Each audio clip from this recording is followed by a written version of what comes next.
بسم الله الرحمن الرحيم. وقل اعملوا فسيرى الله عملكم ورسوله والمؤمنون والحمد لله حمدا كثيرا طيبا مباركا فيه، ونصلي ونسلم على أشرف الخلق الشفيع المصطفى الهادي البشير والسراج المنير سيدنا ونبينا محمد وآل محمد الطيبين الطاهرين. أما بعد، الحمد لله. بالنسبة لموضوع البحث أنا اتكلمت فيه قبل كده حلقتين، وكانوا طبعا على مقومات البحث. يعني احنا ما نقدرش نعمل حاجة خالص في المشروع في إنتاج تقاوي بطاطس مصرية 00، أو نقدر نطلع أصناف، نهجن أصناف من عندنا، أو نقدر نزرع محصول البطاطس طول العام إلا بالمقومات دي. فالمقومات كان لازم أنني أتحدد فيها برضو قبل ما ندخل في موضوع البحث.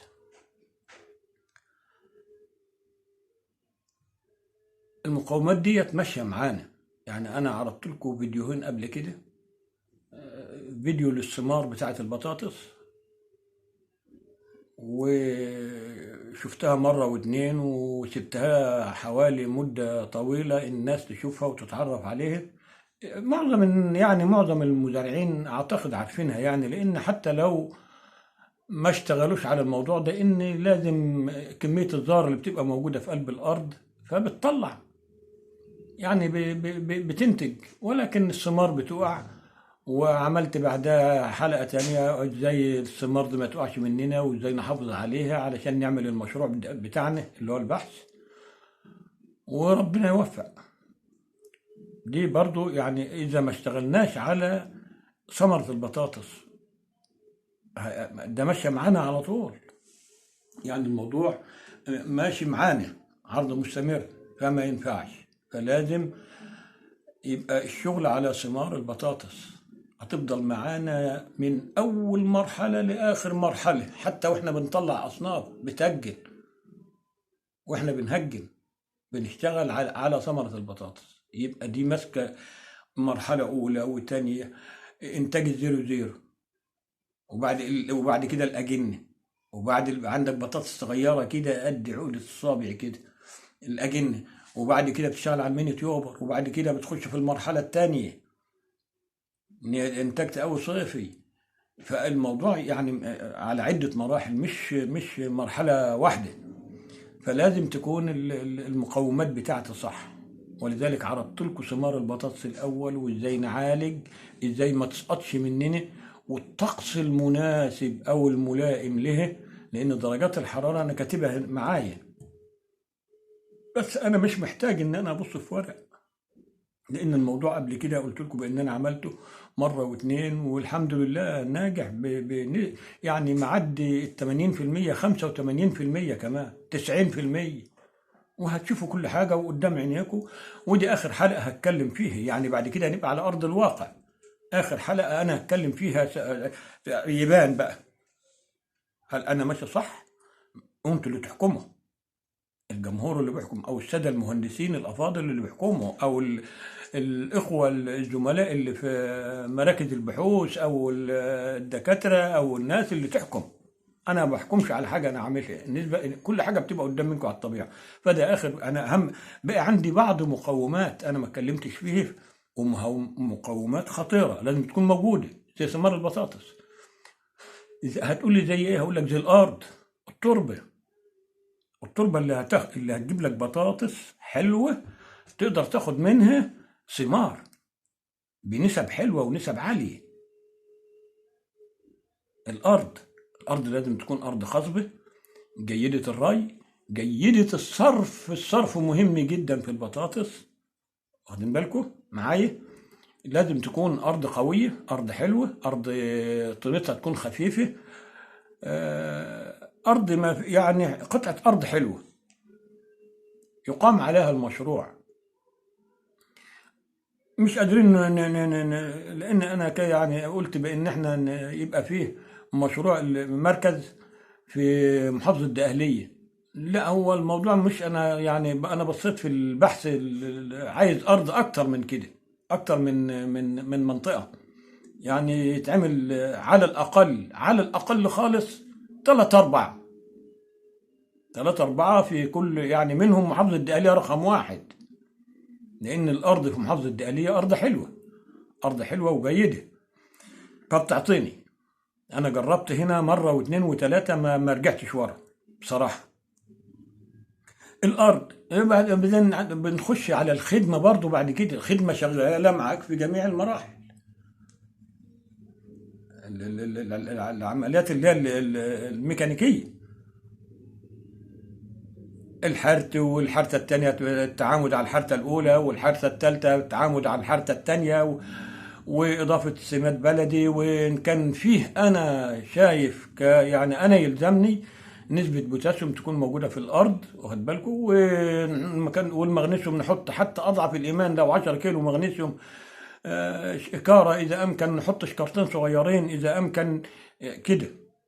يبقى برضو العمليات الميكانيكية مهمة جدا، حتى في مكافحة الآفات الحشرية. دي بيبقى عندي الأرض، وعندي العمليات الميكانيكية في التربة. لازم أحط البطاطس، ولازم الحاجة اللي هزرعها في التربة دي أبقى ضامن نجاحها بنسبة لا تقل عن 70-80%. أقل من 70-80% يعتبر رسوب في الموضوع ده، يعتبر رسوب، لأن أنت عندك مراحل. أصل أنا مش رايح أطلع التقاوي إن هقوم زارع الزيرو زيرو وهيديني تقاوي صيف وأقول لك خد اتفضل، لا. الموضوع مراحل ومراحل، يعني مرحلتين، والمرحلتين طوال، هو مرحلتين اتنين، بس المرحلتين طوال. يعني لما تيجي داخل على المرحلة الأولى، أنت عايز إنتاج الزيرو زيرو اللي هي ثمار البطاطس دي، تطلع منها التقاوي، وبترجع تطلع الأجنة. بعد الأجنة بتزرع الجيل الأول والمينيت يوبر، وبعد المينيت يوبر اللي احنا بنطلع منه الصيفي بقى نزرعها ناخد منها التقاوي الصيفي، ده المينيت يوبر.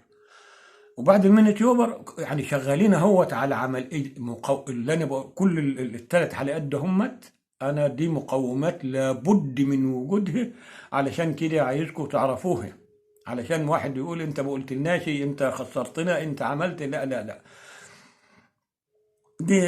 دي عامل الارض والعمليات الميكانيكيه بتاعتها والكلام ده، دي عمليات ماشيه معايا في الاول وفي الثاني وفي الثالث وفي الرابع، مرحله اولى ومرحله ثانيه. ايوه، فلازم اختار الارض النظيفه، ما ترجعنيش ورا. عمليه 50% و60% و70% انا بعتبرها نسبه رسوب، ما بعتبرهاش نسبه نجاح. في ناس هتعارضنا انا عارف، لكن ما يهمش، ادي الجمل وادي الجمال، وكل حاجه هتبان لكم وعلى الطبيعه. وعلى فكره انا خدت حوالي تقريبا، هو بيقول لي 18 قيراط ارض زميل لي، هو زرع، لكن انا هو مهندس زراعي زرع. وقريب خالص ان شاء الله هعمل زياره للارض وهتشوفوها وكل حاجه، ويبقى موجود معايا. ما عليه، فكل حاجه هتبقى على الطبيعه زي ما انا بكلمكم في الوقت الحالي ده، هتشوفوا على الطبيعه زي ما انتم شايفيني كده. اللي بكلمكم المهندس سامح عزت السعيد، كل حلقه بقول المهندس سامح عزت السعيد، بقول اسمي وبلدي دملاش، مركز بلقاس، محافظه الدقهليه، عنوان معروف وكل حاجه معروف. اصل ادي الجمل وادي الجمال، وريني وريني. فانا انتوا هتشوفوا كل حاجه على الطبيعه، علشان تبقوا مقتنعين بنسبه 99، لا، مقتنعين بنسبه 100% بنسبه النجاح. والحمد لله. ادي حته كلمتكم عليها اللي هي حته الارض. عندي فحص التقاوي دي شغال معايا. يعني المفروض انا لما اجي ازرع كاره، انا عايز اطلع زيرو زيرو منين؟ من الكاره، من الكاره، من السبونته، من السيلاني، من الفلورا، منين؟ اطلع زيرو زيرو. يبقى اختار الصنف الاول اللي اطلع منه زيرو زيرو اللي انا هشتغل عليه، واطلع التقاوي في واحد يروح يجيب لك ثمرتين ثلاثة، لا 100,000 ما يعملوش حاجة، ولا مليون يعملوا حاجة. تزرع فدان أو تطلع منه شويلة، هو ده النجاح. انما امسك بتاع كده ولا بتاعتين في ايدي واقول تقاوم ما تقاوم مش عارف ايه والوات وكلام من ده. طب يا عم ريحني. طيب ما علينا. عندنا الفحص، بنشتغل على الفحص واحنا بنشحف لسه. يعني انا بشحف كرة. الكرة معروف ان فيها نغز كده على العين، بنفسجي بنفسجي يبقى اخد صفات الكرة. لو لقيت حبايه مش فيها النغز البنفسجي ما تلزمنيش. لو ما لقيت حبايه مخالفه لو الحجم حتى، لو الطول او العرض مخالفه، يعني السبونة لها مواصفات والكاره لها مواصفات، تبقى ملحمه ومدوره، لكن بتبقى محدوده، لكن بتبقى ملحمه. يعني فيه بطاطس كاره طلعت الحبايه كيلو. والله العظيم والله العظيم انا زرعت، خدت تقاوي زيرو زيرو من كاره، انا اللي كنت مشرف. والله خدت الحبايه كيلو، كيلوات كلها كيلوات. يعني كان شيء غريب، شيء يفرح. يبقى انا استفدت من تحت الضرانات، محصول جيد جدا جدا جدا. كان معدي داخل في الطن وربع. ادي الحته الثانيه ان المحصول جاي بسم الله ما شاء الله، والارض كلها دليات ثمار بطاطس قدامي. وكل اللي بيزيد يعني كلها حاجات بسيطه. يعني لما نيجي نبص على الرش اللي هيزيد علينا في الرش، رشتين ثلاثة أربعة خمسة، ما يأثروش علينا بأي حاجة خالص في مشروع زي دي. معايا؟ الفحص لازم بعد ما أحط ما أنا برجع أفحص التقاوي. افرض عندي التفاف في الساق والأوراق، لا بشيل أبوها. في حاجة معينة مش عجباني بشيلها، شجرة غريبة بشيلها، أي حاجة بلاقيها موجودة قدام مني. فبحاول إنني أتخلص من أي شيء غريب في الفحص. الفحص شغال لغاية ما اخد التقاوي بتاعت اللي هي زيرو زيرو. طب وبعد ما تاخد الزيرو زيرو هتزرع، نفترض انك رحت تبص بعد ما زرعت الزيرو زيرو للأجنة ولقيت فيه غريب، طلعه. انت عامل مشروع، ده مشروع قومي، يعتبر مشروع قومي مش بحث. ما نفضحش نفسنا. وبعدين الحاجة ديت، انت ما بتطلع صنف، نطلع صنف جديد، يبقى صنف جديد لسه جديد نوفي، وفيه كلام فارغ، مش هينفع. فلازم نحافظ. الفحص شغال في جميع المراحل. نبعد بعيد عن الفحص برضه، خلصنا منه، لان الكلام فيه كتير. الكلام فيه كتير. يعني لما بفحص نمو خضري، انا بفحص كل اسبوع. ليه يوم فحص كل اسبوع اسبوعي؟ لازم ابص على النباتات كلها كده، رايح جاي كده واشوف. عندنا عامل برضه مستدام، برضه من ضمن العمليات المستدامة درجة الحرارة. ودي الحاجة الوحيدة اللي حيرت الدكاترة بتوعنا، وحيرت مش عارف ايه، ويقول لك اصل الطقس مختلف ما مش مختلف. انا انا لفيت مراكز الدعم الاعلامي بجمهورية مصر العربية. مراكز الدعم الاعلامي تعرفني، سواء من هنا، سواء في البحيرة، سواء في كفر الشيخ، سواء في المنصورة، سواء ما خليتش، سواء في تكرنس. يعني ليه؟ انا كنت مهندس ارشاد وكنت بطلع شغلتي كده. شغلتي اطلع دورات في المركز. فدرجة الحرارة عليها كلام كتير جدا جدا جدا جدا. ويقول لك درجة الحرارة يعني في أوروبا يعني حلوة عشان تطلع، وفي الهند حلوة عشان تطلع، ووحشة في مصر. مصر أجمل جو في العالم، ربنا أعطانا أجمل جو في العالم، ومش عارفين نطلع حبتين تقاوي. والله والله والله ده تقصير فظيع من وزارة الزراعة والبحوث ومن يعني أنا أصل الكلام ده ممكن تاخدوه بإن أنا بشكر في نفسي، والعياذ بالله، أعوذ بالله. الحمد لله. لا، جو مصر جو لا يعلى عليه في العالم. جو مصر لو زرعت راجل في قلب الارض يطلع راجل. ربنا حبانا بالجو في مصر. ما تجيبوش سيره الطقس خالص، انت عندك الطقس مهيأ لك. انت اللي مش عايز تشغل دماغك، انت اللي دماغتنا اللي واقفه. يعني انا اللي شغلت دماغي، شغلت دماغي بالفقر بتاعي، شغلت دماغي، بس شغلت دماغي. انا بكلمكم وربنا هو الاعلم.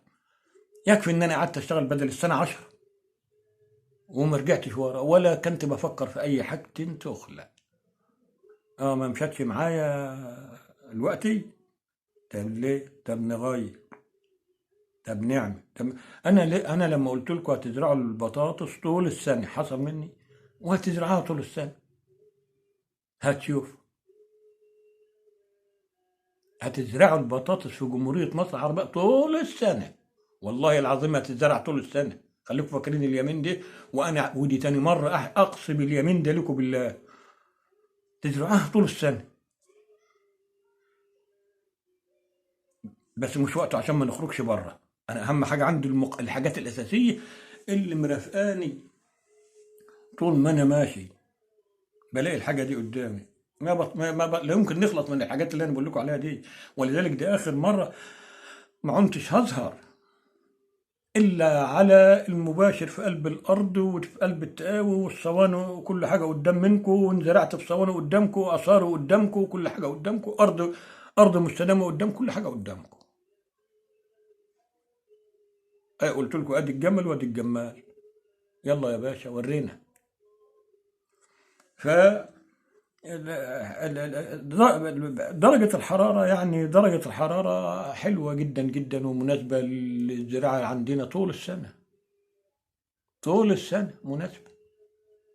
طيب، مش عايز اخوض فيها كتير واقول لكم انا عملت وتركت وسويت بالنسبة لدرجة الحرارة على اللي انا عملته يعني. لا، ده يبقى قدام منكم على الطبيعة برضه. ماشي. عند حفظ التقاوي. ما هو شغال معانا برضه حفظ التقاوي. انا جايب الزر زر احفظها، ما سيبهاش تبوظ. ده انا روحي راحت قصادها على ما جبتها. طب الاجنه هتعمل فيها ايه؟ تعمل الاجنه البلي الصغير ده هتعمل فيه ايه؟ ما انت لازم تحطه في عبوات بلاستيك نظيفه وتلاجات نظيفه ويبقى فيه تهويه حلوه كده وفراغات ونظام. طيب بلاش، خش على الجيل اخر الجيل الاول. وانت داخل على الميني تيوبر هتزرع تلاجات حفظ، درجة حرارة ودرجة رطوبة، والزراعة درجة حرارة ودرجة رطوبة. أوقات لو أنا قلت لكم على درجات الحرارة دلوقتي ما تزعلوش مني. أنا هقول لك وهنزرع كذا ودرجة حرارة كذا ورطوبة قد كذا، والميني تيوبر كذا ورطوبة قد كذا، والتلاجة كذا ورطوبة قد كذا. أنتوا مش هتحفظوا الكلام ده. إنما لما تبقى قدام منكم على الطبيعة وتشوفوها بعينيكم وتعرفوا أنا بعمل إيه، المعلومة مش طالعة، ما هياش طالعة من دماغتكم. إذا أنا عندي درجة الحرارة في كل مرحلة لها وقت. كل مرحلة من المراحل دي لها وقت معين. أنا بستغل العروة النيلي، بستغلها. بستغل العروة الصيفي، بستغلها. الشتو ما يلزمنيش العروة، الشتو ما تلزمنيش بساق. قلت له بقيت السنة ده أنت قلت لي نزرع في السنة، بنزرع. بنزرع. العلم، العلم واللي قال بإن ما ينفعش وفي اختلاف في درجة، لا لا لا لا، ده كلام ما يعني كلام. جو مصر أحلى جو في العالم لإنتاج تقاوي البطاطس.